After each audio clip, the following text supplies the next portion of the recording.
Behind identical diamonds, this beauty stands. The links in the fence, a crisscross attempt, like a modern art take, a familiar yes natural grace, now remade.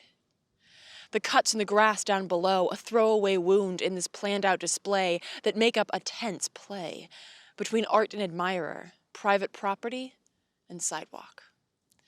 Cherry blossoms toss, the smell of sweet spring, a gentle reprieve from wherever you've been and wherever you're now headed. Captivated by her captivity, I stand in front of this seemingly boring scene, watching the sun strum through these branches like symphonic glances. The music is windy and light. The delicate flowers speak of a power that's whispered, not screamed. A cycle that moves in spite of our grooves, though much we will do to stop it.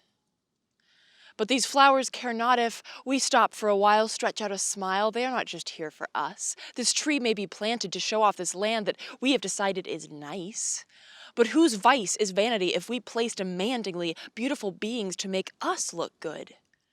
Would that we could lay down the mirror and see that our error is looking for us in a world that cares less. We seek in reflections a false flag redemption, the hope that we may stay and remain the masters of what we now slay. Look away. Narcissistic conventions, despite good intentions, will only lead us astray, if I may. The eternal summer of our time shall fade. You could say we're standing at twilight, an abyss of our own mess, and try as we might, it's too late. I'd rather think that there's something to do. I hate to be useless, don't you? Yes, the water is rising and I'm building bridges between sinking islands, and then in my free time, learning to swim. I'm dancing with gloom, flirting with doom, but with this clear view, I can see the choking sky. I can see the forest that used to be, hear the trees speaking along with the breeze. I can pause.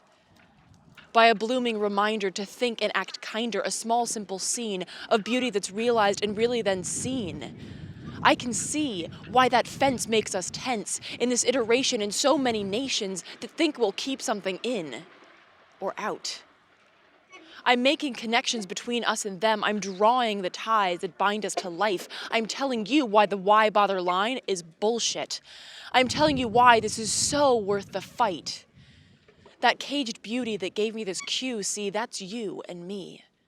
It's civil war, this is self-hate. The stardust and what we destroy is in us, the destroyers. This is ecocide, genocide, homicide, suicide. This is madness. I'd rather build bridges than slit my own wrists in a doomsday abyss, shrug and think this is just how it is. I'd rather look past Narcissus's glass than stare at myself as we burn. I'd rather see beauty and think maybe we could make it last a little longer.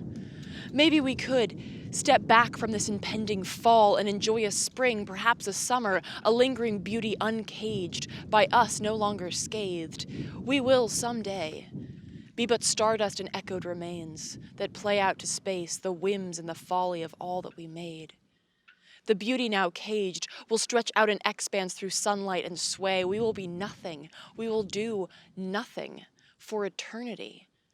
With so long to do nothing, why not do something now? From tweets to marching in the streets, this is Act Out.